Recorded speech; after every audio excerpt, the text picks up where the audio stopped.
तो देखिए बंधुओं, आप लोगों में से कई लोग जो हैं कुछ दिनों से, लगभग 1-1.5 महीने से काफ़ी ज़्यादा पूछ रहे हैं मुझसे, एक ही सवाल को अलग अलग तरीके से पूछ रहे हैं कि क्या बात है, ऑस्ट्रेलिया में भी इंडियंस को क्या निकाला जा रहा है या वहाँ पर कुछ रेसिज्म हो रहा है, रेसिस्ट लोग हो गए हैं, मतलब इंडियंस के ख़िलाफ़ क्या माहौल वहाँ पर ऐसा बन गया है। मतलब ये तमाम सारे अलग अलग तरीके से, जैसा कि मैंने बताया कि सवाल मेरे सामने आ रहे हैं।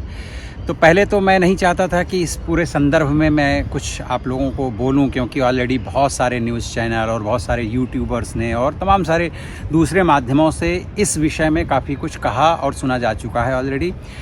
तो मुझे लगता नहीं था कि कुछ बताना चाहिए, कुछ कहना चाहिए इस संदर्भ में। लेकिन फिर चूँकि आप लोग पूछ रहे हैं और आप ही लोग मेरे व्यूवर्स हैं, तो आपकी क्यूरियोसिटी को देख करके, क्योंकि आप लोगों में से बहुत सारे लोग हैं ऐसे जो प्लान कर रहे हैं ऑस्ट्रेलिया या ऑस्ट्रेलिया जैसे किसी दूसरे देश में जाने के लिए, माइग्रेट होने के लिए, तो मुझे लगा कि वैसे टॉपिक जो है तो ये रिलेवेंट है, मतलब विषयांतर्गत है ये विषय। तो चलिए इस बारे में मैं आप लोगों को थोड़ी बहुत जानकारी देता हूँ जो मुझे पता है, जो जितना मेरा नॉलेज है। वैसे भी कोई भी व्यक्ति अपने नॉलेज के अकॉर्डिंगली ही आप लोगों तक अपनी बात पहुँचाता है। तो नमस्कार बंधुओं, मैं हूं आपका मित्र शक्ति पांडे, सिडनी ऑस्ट्रेलिया से, और स्वागत करता हूं अपने यूट्यूब चैनल पर बंधुओं। Hello everyone, as all of you know, I am a practicing accountant and registered tax agent, and this is specially for whoever is watching, especially in Australia. Please contact me for any services in relation to your tax matters. You can call me on these numbers. आइए चलिए video को शुरू करते हैं, पर उसके पहले मित्रों मैं आपसे वही एज यूजुअल रिक्वेस्ट करूंगा कि अगर आपने अभी तक मेरे चैनल को सब्सक्राइब नहीं किया है तो प्लीज़ चैनल को सब्सक्राइब कर लीजिए और वीडियो को लाइक करके और एक कमेंट ज़रूर कीजिएगा, और हाँ, वो बेल आइकन प्रेस कर लीजिए ताकि आपको हमारे आने वाले सभी वीडियोज़ की टाइम पर नोटिफिकेशन मिल सके। और हो सके तो अपने दोस्तों के साथ, मित्रों के साथ, परिवारजनों के साथ में अपने सोशल मीडिया प्लेटफॉर्म्स में मेरे वीडियोज़ को शेयर किया करिए, तो मुझे भी थोड़ी अच्छी रीच मिलेगी, तो मेरा इंटरेस्ट भी और बना रहेगा। वैसे आप लोग इधर काफ़ी दिनों से बहुत अच्छा मेरा मतलब मुझे अप्रिशिएट कर रहे हैं, मेरे व्यूज़ अच्छे आ रहे हैं, तो मैं आप सब लोगों का उसके लिए हृदयपूर्वक धन्यवाद करता हूँ, आभार प्रकट करता हूँ। तो चलिए देर न करते हुए शुरुआत करते हैं। तो सबसे पहले मैं ऑस्ट्रेलिया की बात करूंगा। हालांकि आज की तारीख में इस तरह की चीज़ें अगर देखें तो अमेरिका से तो हर रोज़ ट्रंप बाबा हमारे कुछ ना कुछ नया लेकर के आते ही हैं। वीज़ा और वहाँ के जो भी इंडियंस रह रहे हैं उन सब चीज़ों को लेकर के कुछ ना कुछ ऐसे सवाल जो हैं हर रोज़ नए ढंग से आप लोगों के दिमाग में आते हैं, हमारे भी दिमाग में आते हैं। तो अगर ऑस्ट्रेलिया की हम बात करें, देखिए ऑस्ट्रेलिया जो है एक कम्प्लीटली माइग्रेंट कंट्री है। आज से 250-300 साल पहले यहाँ पर जो गोरे आए थे, अंग्रेज़ आए थे, वो भी माइग्रेंट ही हैं। बस ये है कि वो कुछ पीढ़ी पहले आ गए थे और उसके बाद में रशियन भी आए, जर्मन्स भी आए, फ्रांस के लोग भी आए, चाइनीज़ भी आए। तो मतलब इस तरह से लोगों का एक टाइम पीरियड के हिसाब से आना शुरू हुआ। बेसिकली इंडियंस का जो आना शुरू हुआ है वो 30-40 साल पहले से शुरू हुआ है, 20-25 साल से थोड़ा ज़्यादा आना शुरू हुआ है। पर इतने कम टाइम में भी इंडियंस की यहाँ पर जो संख्या है वो काफ़ी ज़्यादा हो चुकी है, काफ़ी अच्छी संख्या में है, काफ़ी अच्छे नंबर्स में है। मैं सारी चीज़ों को बताऊँगा, वीडियो को लास्ट तक देखिएगा, बड़ा आपको मज़ा आएगा और काफ़ी इन्फॉर्मेशंस भी मैं इसके माध्यम से देने की शुरुआत करूँगा। बीच में लगभग 60-70 साल पहले जो है और 80 साल पहले अगर देखा जाए तो यूरोपियंस यहाँ ज़्यादा आते थे। पहले तो ये गोरों के अलावा किसी को लेते ही नहीं थे, मतलब स्किन गोरी होनी चाहिए, तो यूरोप के ही लोग यहाँ पर आते थे। इटालियंस यहाँ पर आए हैं, माल्टा के आए हैं, मतलब अलग अलग कंट्रीज़ के। उन्होंने भी खूब हार्ड वर्क किया, खूब प्रॉपर्टीज़ बनाई, बिजनेसेस खड़े किए। यहाँ काफ़ी इटालियंस काफ़ी जो है सक्सेसफुल हैं। और उसके अलावा चाइनीज़ भी हैं, उन लोगों ने भी अपना हार्ड वर्क किया, उन लोगों ने भी अपना अच्छा खासा यहाँ पर सब कुछ जो है तो ठीक किया, स्थापित किया, अपना बिज़नेस इस्टेब्लिश किए। वैसे बिज़नेस के नाम पर मैं बता दूं कि ये देश जो है तो नेचुरल इनके पास में जो है रिसोर्सेज बहुत ज़्यादा हैं और उन्हीं चीज़ों को ये बेचते हैं। चाइना, इंडिया इनके बायर्स हैं, मतलब तमाम तरह की इनके यहाँ पर माइनिंग्स वगैरह होती हैं। बाकी मैन्युफैक्चरिंग वगैरह ऑस्ट्रेलिया में बहुत हार्डली होती है, बहुत कम होती है। हालांकि इस कोरोना टाइम पीरियड में जब चाइना के साथ में दूसरे देशों के तमाम सारे प्रॉब्लम्स सामने आए तो इन लोगों ने थोड़ी बहुत छोटी बहुत कुछ ना कुछ यूनिट्स शुरू की हैं, बट वो अभी भी बहुत नाकाफ़ी हैं। अगर आप यहाँ पर कोल्स वगैरह जाएंगे, अगर यहाँ पर आप किसी भी बड़े स्टोर में आप जाएंगे कि तो आपको क्या दिखेगा कि ज़्यादातर चाइनीज़ माल मिलेगा, बांग्लादेश का मिलेगा, इंडिया का मिलेगा। तो जैसे टारगेट हो गया या के मार्ट हो गया, ऐसे सब बड़े बड़े स्टोर्स में भी आपको यहाँ का ही सामान मिलेगा, हर तरह का हो, चाहे स्टील का हो या कपड़े लत्ते हों, सब तरह की चीज़ें ज़्यादातर बाहर से ही आती हैं। थोड़ी बहुत चीज़ें अभी यहाँ पर बननी शुरू हो गई हैं। तो असल में ये आया कहाँ से, इसकी शुरुआत कहाँ से हुई, अगर उसको अभी रिसेंट दिनों में देखा जाए तो पहले वो मतलब यूरोप के ही लोग केवल आते थे, फिर धीरे धीरे जैसे जैसे इनकी ज़रूरतें बढ़ती गई उस हिसाब से, और अपने इंडिया, पाकिस्तान, बांग्लादेश, श्रीलंका, जो आसपास की नेपाल, इन सब कंट्रियों में भी काफ़ी अच्छी एजुकेशन रही, वहाँ से भी काफ़ी लोगों को फिर इन्होंने लेना शुरू किया। वैसे यहाँ पर अगर देखा जाए तो ईरान, इराक, अफ़गानिस्तान, वहाँ से भी काफ़ी लोग हैं, लीबिया वगैरह से भी काफ़ी लोग हैं, क्योंकि ये तो ज़्यादातर फिर वो लोग हैं जो स्किल माइग्रेंट्स नहीं है, चूँकि वर्ल्ड वाइड जो अपना एक इनका कानून है कि इनको लेने पड़ते हैं शरणार्थी, रिफ्यूज़ीज़, तो वो उस तरह से भी काफ़ी लोग यहाँ पर आए, अलग अलग तरीक़ों से आए हैं। लेकिन इंडिया से आने वाले जो लोग हैं उसमें आप लोगों को एक चीज़ का प्राउड होना चाहिए, एक चीज़ का आत्मसम्मान होना चाहिए कि हमारे यहाँ से ज़्यादातर मैक्सिमम पीपल जो हैं वो सब यहाँ पर स्किल माइग्रेशन में आए हैं, या तो स्टूडेंट आए हैं और उन्होंने अपना PR कन्वर्ट किया, अपना वीज़ा, या डायरेक्ट PR आए हैं, या वर्क परमिट में आए हैं। तो हम लोग या हमारे देश से आने वाले लोग जो हैं ज़्यादातर वो वही लोग हैं जिनमें कुछ स्किल है, जो इस देश को या इस देश की जो इकोनॉमी है उसमें जो कंट्रीब्यूट कर रहे हैं। दूसरी एक और अच्छी बात मैं आपको बता दूं कि जहां कहीं पर भी अपनी भारतीय कम्युनिटी रहती है वहां ज़्यादातर चीज़ें पीसफुल होती हैं, और आर्थिक दृष्टिकोण से अगर देखा जाए तो भारतीय काफ़ी ज़्यादा सक्सेस है, वो चाहे अमेरिका हो और चाहे ऑस्ट्रेलिया हो या इसके अलावा कोई भी दूसरी कंट्री हो, बिकॉज हमारे जो लोग यहाँ पर आते हैं, मतलब अपनी कंट्रीज से जो लोग यहाँ पर आते हैं वो बहुत हार्ड वर्क करते हैं, और चूँकि वो कोई रिफ्यूजी वीज़ा में इस तरह से वैसे तो आए नहीं होते हैं, तो उनको यहाँ पर मेहनत करनी होती है, मेहनत करते हैं, अच्छी अच्छी प्रॉपर्टीज़ खरीदते हैं। अगर आप यहाँ पर प्रॉपर्टी बायर्स में देखने जाएंगे तो आज इंडियंस का काफ़ी अच्छा नंबर है, और वो आजकल अभी पिछले कुछ 10-15 सालों से आप अगर देखेंगे तो इंडियंस यहाँ पर हर तरह के बिजनेस फील्ड में भी जा रहे हैं, अपने नए नए बिजनेसेस डाल रहे हैं, और काफ़ी सक्सेसफुल बिजनेसमैन हैं यहाँ पर अपने इंडियंस लोग। और अगर आप सर्विस सेक्टर में भी देखेंगे तो काफ़ी अच्छी बड़ी बड़ी पोजीशंस लेकर के बैठे हैं, बड़ी बड़ी पोस्ट्स में बैठे हैं। अगर आप यहाँ का मेडिकल सेक्टर देखेंगे तो वहाँ पर एज केयर देखेंगे, वहाँ पर डॉक्टर, नर्सेज, मतलब खूब सारे लोग जो है अपने इंडियंस यहाँ पर काम कर रहे हैं। अब जब आप मेहनत ज़्यादा करेंगे, हमारे यहाँ के स्टूडेंट हैं 2-2 3-3 जॉब्स करते रहते हैं, जब ज़्यादा मेहनत करेंगे, ज़्यादा पैसा कमाएंगे, तो फिर वो पैसा यहाँ पर आप लगाएंगे प्रॉपर्टीज़ में, बिजनेसेस में और दूसरी चीज़ों में, तो वो आपकी वेल्थ दिखती भी है, तो फिर लोगों को कई बार नज़र में खटकती भी है। तो आपको पता है कि आपके रिश्तेदारों की भी नज़र में खटकती है, आपके पड़ोसियों के भी, तो उसके लिए कोई ज़रूरी नहीं कि कोई वाइट स्किन हो, कोई ब्लैक स्किन हो, वो सभी तरह के लोगों को अब अच्छा, जो कि लोकल लोग हैं, मतलब लोकल, अब मैं यहाँ उन्हीं को कह रहा हूँ, वैसे तो यहाँ पर कोई भी लोकल नहीं है, लोकल है केवल एबोरिजिनल्स, जिनको आप कह सकते हैं यहाँ के आदिवासी। तो वो तो बेचारे अब जैसे इंडिया में भी आए थे, यहाँ पर भी आए, न्यूजीलैंड भी, इस तरह से कई कंट्रीज़ में गए थे। इंडिया में क्या हुआ कि काफ़ी ज़्यादा विरोध हुआ, और हमारे लोगों ने, हमारे एंसेस्टर्स ने फाइट बैक किया और इनको वापस जाना पड़ा यहाँ, क्योंकि एबोरिजिनल्स की जो है तो संख्या कम थी, वो इतना फाइट बैक नहीं कर पाए, और उनको काफ़ी ज़्यादा इन लोगों ने ख़त्म कर दिया। थोड़े बहुत लोग बचे हैं बेचारे, इधर उधर रहते हैं वो थोड़े, लेकिन इन लोगों ने देश को डेवलप बहुत किया। इस बात की क्रेडिट इनको 100% जाती है, क्योंकि बड़े ईमानदार, अपने काम वाम को लेकर के बहुत अच्छे लोग होते हैं।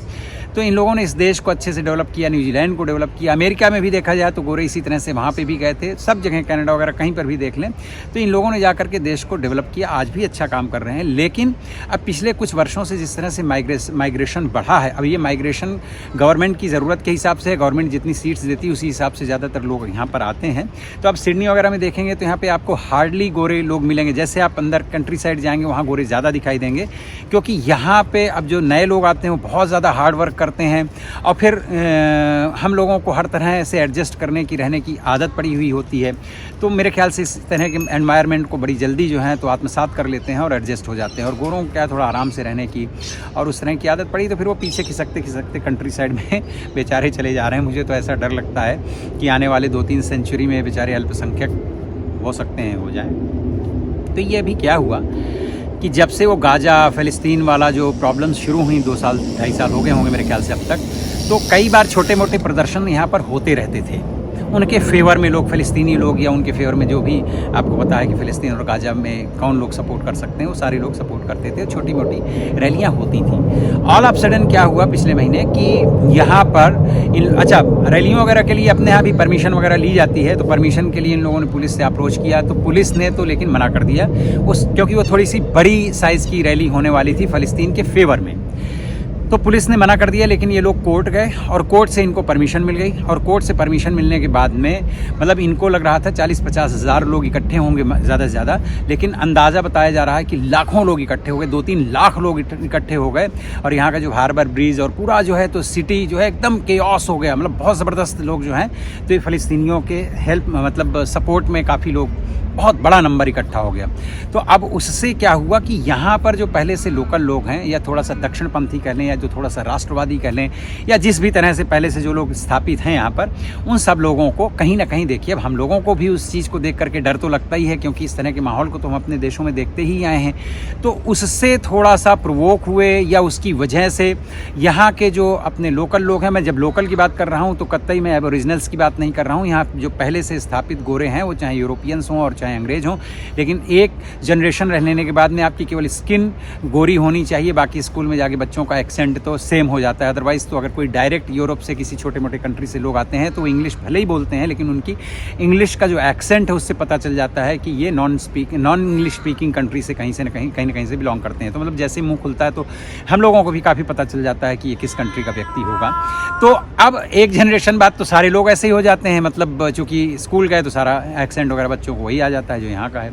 तो उसके अगेंस्ट असल में ये रैलियाँ जो हैं तो यहाँ पर निर्धारित की गई। और फिर यहाँ केवल मेलबर्न और सिडनी में नहीं हुआ, छोटे बड़े सभी शहरों में और काफ़ी बड़ी मात्रा में जो है तो लोग इकट्ठे हुए। अब समस्या ये है कि वो हुई असल में जो है तो फ़लस्तीन की उस रैली के अगेंस्ट ये सारा कुछ जो है क्रिएट किया गया था।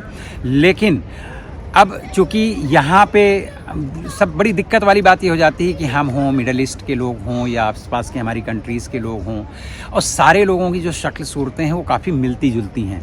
तो अब वो फिर इमिग्रेशन मतलब माइग्रेंट्स के अगेंस्ट पूरी चीज़ चली गई। अब वो देखिए, अब कहें कि साहस की बात है या जो भी है, वो उतना लोगों ने ना दिखा करके पर्टिकुलर उन लोगों को टारगेट करने के बजाय उन्होंने केवल माइग्रेंट्स के खिलाफ ही सारी चीज़ें कहनी शुरू की, जिसमें अब इंडियंस भी आते हैं ऑफ कोर्स। हालांकि यहाँ पर इंडियंस को केवल इंडियंस को टारगेट जैसे अपने ट्रंप बाबा कर रहे हैं इंडिया को टारगेट, ऐसा नहीं किया गया था। पर हाँ, अब चूँकि माइग्रेंट्स में इंडियंस भी आते हैं तो इंडियंस को भी उसमें रखा गया, मतलब अपने ऑटोमेटिकली जो है तो वो माइग्रेंट्स के अगेंस्ट चूँकि ये हुई थी रैली, हुई असल में फ़लस्तीन के फेवर में जो रैली हुई थी उसके अगेंस्ट थी, लेकिन वो किसी न किसी तरह से डाइवर्ट हो गया। और अपने यहाँ भी तमाम सारे देखिए धरना प्रदर्शन और रैलियाँ इस तरह की होती हैं जो होती किसी और उद्देश्य के लिए हैं, लेकिन बाद में उनको कोई हाईजैक कर लेता है स्मार्ट लोग, पॉलिटिशियंस लोग, और उसको अपनी तरह से खड़ा कर देते हैं। तो ऑफ कोर्स वैसे तो मैंने अपने मतलब इतने साल के उसमें जो है बहुत सारे रेसिस्ट लोग नहीं देखे। एक इंसिडेंट मैं आपको बताता हूँ, जब एडिलेड से मूव होकर के आए थे तो मैं 3 महीने के यहाँ टैप में एक कोर्स कर रहा था।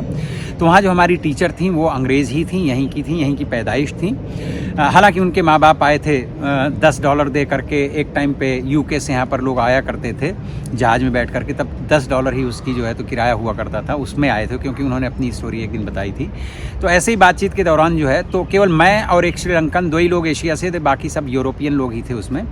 तो उसने एक बात कही टीचर ने कि पहले पैरामाटा में या यहाँ रेलवे स्टेशंस में देखो तो सिर्फ अंग्रेज़ ही दिखाई दिया करते थे, लेकिन अब अगर आप देखने तो सारे इंडियंस दिखाई देते हैं। तो देखो, बीइंग ए इंडियन थोड़ा तो फिर आपको बुरा लगता ही लगता है। तो मैंने कहा कि देखिए मैडम, सिर्फ इंडियन ही नहीं कह सकते हैं, क्योंकि हमारी तरह की शक्ल के यहाँ बहुत सारे लोग हैं, दूसरी कंट्रीज़ के भी लोग हैं, मिडिल ईस्ट के भी लोग हैं। तो आप सबको इंडियन कह करके क्यों बदनाम कर रहे हैं? सारे जो आपको दिखाई देते हैं they all are not Indians, उसमें और भी कंट्रीज़ के लोग मिले हैं। और दूसरी चीज़ मैंने कहा, why did you not take name Chinese, क्योंकि उसमें चाइनीज़, वियतनामीज़, बहुत सारी अलग कंट्रीज़ के हैं जिनकी शक्लें काफ़ी मिलती जुलती। मैंने कहा वो भी कहें, क्योंकि पैरामाटा रेलवे स्टेशन तो हम भी कभी कभी जाते हैं, हम भी देखते हैं, तो वो सब मिला जुला रहता है। हाँ, आपके अपने गोरे लोग पीछे चले गए हैं, वो एक अलग बात मैं समझता हूँ। फिर मैंने एक बात और कही, मैंने कहा देखिए, माइग्रेंट्स की अगर आप बात कर रहे हैं तो हम भी माइग्रेंट्स ही हैं, आप भी हैं। फ़र्क इतना है कि आप कुछ जनरेशन पहले हमसे माइग्रेट होकर के यहाँ पर आ गए और हम लोग कुछ जनरेशन बाद में आ गए। बाकी इस लैंड के जो मालिक हैं वो तो एबोरिजिनल्स ही हैं। तो ये क्लेम करना कि कोई लेट आया कोई पहले आया, तो पहले वाले ये नहीं कह सकते कि this land belongs to us. ये जितनी आपको बिलोंग करती है उतनी हमको बिलोंग करती है। लेकिन कुछ लोग हैं, कई बार हमारे मित्रों से आसपास जब बातचीत करते हैं तो कहीं ना कहीं उनको भी इक्का दुक्का लोग जो हैं रेसिस्ट मिल जाते हैं। और फिर जो रेसिस्ट होते हैं वो देखिए यहाँ 2 टाइप के होते हैं, या तो बहुत ही खड़ूस टाइप के रेसिस्ट होंगे या बहुत डिप्लोमेटिक मतलब रेसिस्ट होंगे। और जो डिप्लोमेटिक होते हैं बड़े खतरनाक होते हैं। हालांकि वो तो और भी चीज़ों में अपनी वो डिप्लोमेसी दिखाते हैं कि मान लीजिए अगर आपको जॉब से निकालना है तो बड़ी बड़ी स्माइल के साथ, बड़ी इज्जत के साथ, आपकी पूरी रिस्पेक्ट करते हुए आपको निकाला जाएगा। आप सिर के बल खड़े होकर के रिक्वेस्ट कर लीजिए, अगर ऐसा कोई व्यक्ति है तो आपकी मतलब रिक्वेस्ट को कंसीडर करेंगे ही नहीं करेंगे। तो यहाँ अंग्रेज़ों के बारे में ये है कि अगर ये हाँ कह दें तो हाँ है, और अगर ना कह दें तो ना है। वो जल्दी से फिर अपना डिसीजन बदलते नहीं हैं। तो कभी भी आर्ग्यूमेंट ना करें, जो हो गया सो हो गया, फिर आप अपना कुछ दूसरा अपना विकल्प तलाश करें लाइफ में। दूसरी एक चीज़ ये है कि हमारे इंडियंस यहाँ आकर के ज़्यादातर जो है तो कोई क्रिमिनल एक्टिविटीज़ में इन्वॉल्व तो नहीं होते, लेकिन हमारे लोग जो हैं बहुत सारी सिली मिस्टेक्स करते हैं, जिसकी वजह से पूरी कंट्री को या हमारे कंट्री के लोगों को बदनाम करने के लिए ऐसे लोग जो हैं जो अवसर ढूंढते रहते हैं, वो डेफिनेटली फिर बदनाम करते हैं। आजकल तो कई बार सोशल मीडिया में भी इस तरह की चीज़ें दिखाई जाती हैं। लास्ट वीडियो में भी मैंने इससे रिलेटेड कुछ बातें बताई थी, छोटी छोटी बातें, जैसे हम लोगों के यहाँ थैंक यू और सॉरी ये सब बोलना मतलब बहुत ज़्यादा आदतन नहीं लोग करते हैं। यहाँ के यहाँ छोटी छोटी बात में आप उनको थैंक यू बोलें, सॉरी बोलें।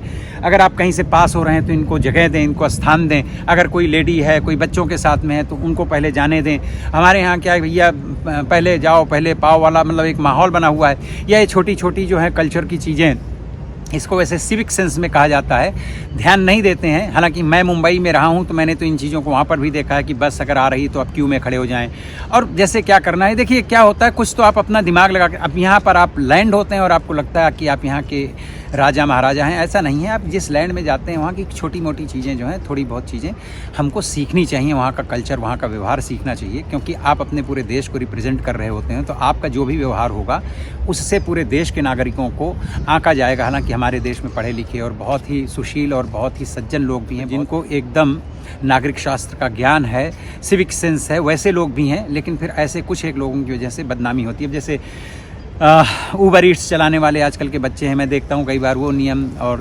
मतलब जो भी हैं रूल्स एंड रेगुलेशंस, वो सब ताक पे रख करके अपना काम कर रहे होते हैं। तमाम सारे लोग बहुत रस और बहुत गंदे ढंग की ड्राइविंग वगैरह कर रहे होते हैं, बातचीत करते हैं। मैं आपको आप देखिए, अगर आप ऑस्ट्रेलिया में रहते हैं तो आप खुद भी एक्सपीरियंस करेंगे। आप किसी भी गोरे के रेस्टोरेंट में चले जाइए, आप 2 रुपये का खाइए, 10 रुपये का, मतलब यहाँ पे डॉलर्स में होता है, डॉलर्स में $2 का खाइए, 10 का खाइए, 100 का खाइए, वो आपको स्माइल करके ही वेलकम करेंगे। वो आपके साथ मतलब एक स्माइल, थैंक यू, सॉरी, वो सब बोलेंगे, आपको अच्छा लगेगा, लाइक वो अच्छा फील करवाएंगे। लेकिन हमारे यहाँ आप जाके $500 का खाना खा के आइए, आपको जो वेटर सर्व कर रहा होगा या सर्व कर रही होगी, जिस जो ऑर्डर ले रहा होगा, ले रही होगी, इतना मुंह लटका होगा, इतना स्ट्रेस उनके मुंह से कि आदमी का मन जो है दुखी हो जाए और ख़राब हो जाए। ये सारी चीज़ें इस देश की कल्चर को मैच नहीं करती हैं। तो मुझे लगता है ये सीखने की ज़रूरत है। हमारे पास लोग आते हैं, हम तो भाई उठ करके और वेलकम करते हैं। पता है आपको, अगर आप यहाँ पर किसी भी मेडिकल सेंटर में जाते हैं तो जिस डॉक्टर के पास भी जा रहे हैं, क्योंकि एक मेडिकल सेंटर में 8-10 डॉक्टर, 6-7 डॉक्टर कम से कम बैठते ही बैठते हैं एट द टाइम, तो जिसके पास आपका अपॉइंटमेंट बुक होगा तो अपने रूम से निकल करके वो डॉक्टर आएगा, आपका नाम पुकारेगा और आपको अपने साथ ले जा करके आपको कुर्सी ऑफर करेगा, मतलब चेयर ऑफर करेगा कि आप इसमें बैठिए। ये यहाँ की कल्चर है। और मैनेजर होने का मतलब ये नहीं होता कि आप बैठे और बिल बजाए और आपका सर्वेंट आया, आपका प्यून आया, फिर कोई आया काम हो, नहीं। यहाँ मैनेजर तो भैया क्लीनिंग भी कर रहा होता है, यहाँ पे मतलब फर्श साफ कर रहा होता है, टॉयलेट भी साफ कर रहा होता है। और ये मैं देखी सुनी हुई बात बता रहा हूँ, मैनेजर का मतलब प्रॉपर ढंग से मैनेज कर रहा होता है। तो यहाँ की जो कल्चर है उसको थोड़ा बहुत सीखना चाहिए। चेहरे में थोड़ी सी स्माइल लाने से कोई पैसा नहीं खर्च हो रहा होता है। तो जिस देश में आए हैं तो उस देश की थोड़ी सी अगर आप कल्चर भी सीखें तो आप इनके साथ में मिक्स जल्दी हो जाएंगे। वो तो चलो आजकल थोड़ा सा चीज़ें बदल गई हैं, क्योंकि हमारे लोग ज़्यादा हो गए, हमारे मतलब माइग्रेंट्स यहाँ पर ज़्यादा हो गए हैं। अदरवाइज़ तो कुछ सालों पहले, अगर आप 2-3-4 डेकेड्स पहले अगर देखें जा करके, तो इस तरह की बिहेवियर की वजह से काफ़ी लोगों को यहाँ पर परेशानियाँ झेलनी पड़ती थी, क्योंकि उस वक्त सब कुछ गोरों के ही हाथ में था। तो वो इन चीज़ों को बिल्कुल लाइक नहीं करते हैं। तो जिस भी देश में जा रहे हैं मुझे लगता है कि वहाँ का थोड़ा बहुत ख्याल रखना चाहिए। अब इस वक्त जो अमेरिका में हो रहा है उसको आप देखिए कि हर रोज़ जो लोग वहाँ पर रह रहे हैं, और दूसरे कल के हमारे यहाँ के मिनिस्टर्स के और तमाम शशि थरूर जी वगैरह के मैंने कल बयान सुने कि वो लोग यही कह रहे हैं कि जो इंडियन अमेरिकन्स हैं वो क्यों नहीं खड़े होकर के अपने डायस्पोरा में या अपने आसपास के जो भी पॉलिटिशियंस हैं उनके पास क्यों नहीं जा करके और इंडिया के फेवर में बात कर रहे हैं। कोई बंदा उठ करके और बोलने के लिए राजी नहीं है। तो हम लोग बहुत आराम तलब हैं, हम लोग बहुत ज़्यादा क्या बोलें अपने जोन में घुस जाते हैं, तो फिर हम किसी तरह की आवाज़ नहीं उठाते हैं। मैं खुद देखिए यहाँ पर HSS मतलब हिंदू स्वयं सेवक संघ, जिसे हमारे यहाँ RSS कहते हैं, मैं उनकी शाखा में जाता हूँ, मुझे वहाँ पर हार्डली कोई पसंद करता होगा, क्योंकि मैं हर चीज़ को उठाता हूँ, मुद्दे को उठाता हूँ। मुझे लगता है इस पे डिस्कशन होना चाहिए, इस पे बातचीत होना चाहिए। अगर आप किसी एक कम्युनिटी के नाम पर किसी तरह की एक ऑर्गेनाइजेशन है, लेकिन फिर वहाँ पर लोग इतने सॉफ्ट हैं कि अगर सब्जेक्ट पे, विषय पे आपको चर्चा ही नहीं करनी है, इतना डर लगता है, तो फिर फ़ायदा क्या। जबकि वहाँ इतने सालों से जमे जमाए फाइनेंशियली इतने स्ट्रांग और स्ट्रेंथन लोग रह रहे हैं अमेरिका में, और इस वक्त जो भी वहाँ की गवर्नमेंट हमारे देश के खिलाफ नीतियाँ बना रहे हैं, आपको सब कुछ पता है, वो तो रोज़ आप अपने न्यूज़ चैनल में भी देख रहे हैं। अगर कुछ लोग भी उठ करके और खड़े होकर के जाएं और बातचीत करें, तो मुझे लगता है कि ये जितना निरंकुश हो करके चीज़ें हो रही हैं, उसमें थोड़ा बहुत तो अंकुश लगेगा। मैं वहाँ के किसी सेनेटर की एक बाइट सुन रहा था, तो बोली कि जब से सब कुछ हो रहा है, मुझे किसी इंडियन ने एक फ़ोन कॉल तक नहीं किया, ऑफिस में आकर के मिलना तो छोड़िए, फ़ोन कॉल तक नहीं किया है कि आप हमारे फेवर में बोलिए, या इस तरह की जो भी बातें हो रही हैं इनमें आप थोड़ा सा हमारी भी बात रखिए। बोले हमसे कोई कहने ही नहीं आता, हमसे कोई कहता नहीं है। और सिमिलरली यहाँ पर भी हैं इंडियंस, बहुत सक्सेस हैं, बहुत सब कुछ होते हुए भी कल को कहीं कोई बात हो जाती है अपने देश से रिलेटेड ऐसा तो हार्डली, मैं नहीं कहता कि कोई नहीं निकलता, लेकिन अगर आप कंपेयर करें पाकिस्तान से, तो उनके लोग फिर भी निकल जाएंगे। और जब अपने इंडिया में वो कौन सा एक दो चीज़ें हुई थी, जब आर्टिकल 370 और सब हटाया गया था, तो इन लोगों ने तो यहाँ जा करके मतलब काफ़ी अच्छे ढंग से उसका विरोध प्रदर्शन किया था। किया इंडियंस ने भी था, वो बहुत छोटे लेवल पे हम लोग कर पाए थे। तो मुझे ऐसा लगता है कि यहाँ पर सारे लोग रेसिस्ट नहीं हैं। अभी मैं बाथस गया था, लास्ट वीडियो मेरा आप देखिए, अच्छे व्यूज़ आए हैं उसमें। वहाँ भी मैंने, वहाँ जो रह रहे हैं मेरे जानने वाले, उनसे भी मैंने बात की, और काफ़ी लोग छोटे शहरों में, छोटे कस्बों में रहते हैं, उनसे भी बातचीत की। तो ऐसा एकदम नहीं है, लेकिन कहीं कभी कभार कोई ना कोई रेसिस्ट मिल जाता है। तो उन सब से कैसे हैंडल करना है, कानून है यहाँ पर। हाँ, ध्यान रखिएगा कि अगर बिल्कुल आप गोरों के अगेंस्ट जा करके कुछ कंप्लेंट करेंगे, तो मुझे लगता है थोड़ा बहुत तो प्रतिशत दिमाग में होता है। मैं उस चीज़ को कोई ऑफिशियल कह नहीं सकता, डिक्लेयर नहीं कर सकता, लेकिन कई बार ये चीज़ आपको फील करने को मिलेगी कि अगर आप किसी गोरे के अगेंस्ट जाकर के कोई कंप्लेंट कर रहे हैं, तो आपको शायद उतना ही अच्छा रिस्पांस नहीं मिलेगा। हो सकता है कहीं, मतलब सब जगह लोग नहीं ऐसे होते, मैं कोई डिक्लेयर नहीं कर रहा हूँ, लेकिन ऐसा कई बार लोगों को महसूस होता है। तो कोशिश ये करें कि अपनी ओर से कोई गलती ना होने पाए, और सब लोग आपस में एक दूसरे से मिलजुल करके रहें। और कहीं कोई राष्ट्रीय मुद्दा है, कहीं कोई ऐसी बात है जो बड़ी है, उसमें सब लोग मिलजुल करके, और अगर अपनी बात को मनवाते हैं, रखते हैं, जैसे 2009-10 के आसपास यहाँ पर सचमुच इंडियंस के अगेंस्ट वो गोरे लोग नहीं थे, वो लेबनीज थे ज़्यादातर। शुरुआत चोरी चपाड़ी से शुरू हुई थी, क्योंकि हमारे इंडियंस जो हैं गोल्ड ये सब कुछ बहुत ज़्यादा पहनते हैं, तो शुरुआत वहाँ से हुई थी। ड्रग्सी लोगों ने ये किया, लेकिन वो फिर वही है कि मूवमेंट जो है इधर से उधर ट्रैक बदल जाते हैं। बाद में वो जो है तो अगेंस्ट इंडियंस वो एक मूवमेंट हो गई, जिसमें कई लोगों ने हाथ साफ किया, जिसमें ज़्यादातर लेबनीज थे, फिर थोड़े बहुत कभी गोरे भी शामिल हुए होंगे। यहाँ की गवर्नमेंट, यहाँ के पॉलिटिशियंस कोई उस चीज़ को रिकॉग्नाइज ही नहीं कर रहे थे। लेकिन तब मैं यहाँ पर तो नहीं था, मैं एडिलेड में था, लेकिन बाद में भी यहाँ पर पता चला जब हम यहाँ पर मूव हुए कि हैरिस पार्क में फिर इंडियंस ने 4-5 हज़ार इंडियंस इकट्ठे हुए, उसका कायदे से अच्छा खासा विरोध प्रदर्शन किया गया। जब उसके खिलाफ खड़े हुए सारे लोग सामूहिक होकर के, मिलजुल करके, फिर उसके बाद में सारे इंसिडेंट्स खत्म हो गए, क्योंकि गवर्नमेंट ने उसमें इनिशिएटिव लिया, गवर्नमेंट ने उसके अगेंस्ट जो है अपने स्ट्रिक्ट लॉ बनाए, और उस चीज़ को प्रॉपर ढंग से हैंडल करना शुरू कर दिया। तो वो मूवमेंट वहाँ पर जो भी चल रहा था केओस, वो इंडियंस के अगेंस्ट वो सब खत्म हो गया।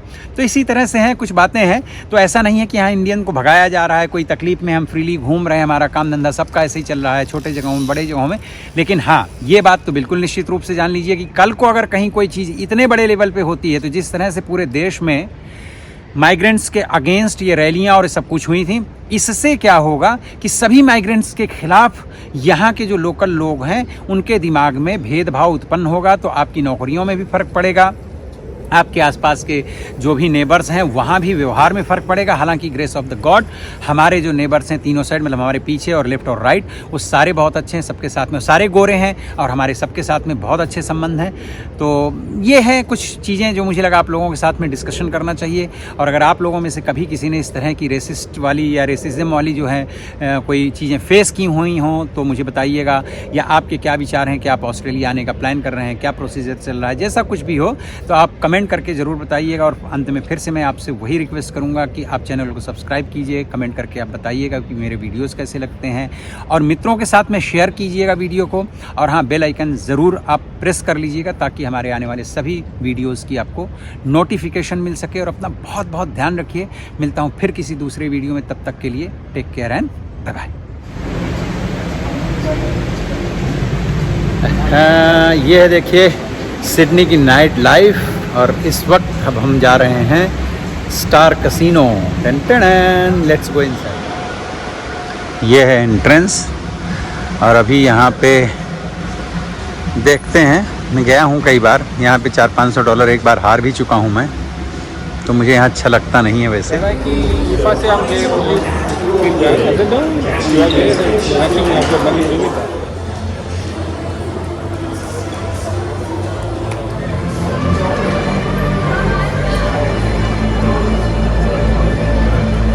ये है देखिए स्टार कैसीनो, बहुत बड़ा है, ऊपर भी है फ्लोर।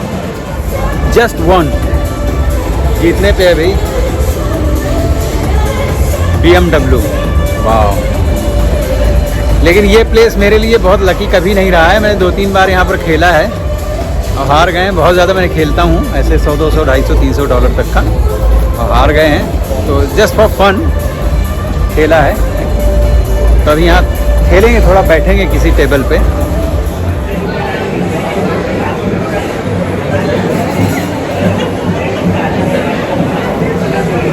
ये भैया सिडनी की नाइट लाइफ, स्टार कैसीनो। इस तरफ खाने पीने का सारा कुछ है और इस तरफ पीछे साइड में पूरा खेलने का, ऊपर भी है, काफ़ी अच्छा है। हम तो काफ़ी टाइम हो गया वैसे बैठे हैं यहाँ पे। अभी हमारे साथ के लोगों ने कुछ खाया पिया और अब नीचे जा रहे हैं आइसक्रीम। मैं आइसक्रीम खाता हूँ भाई, तो मैं अब जा रहा हूँ आइसक्रीम नीचे खाएंगे इसी में। नहीं लेकिन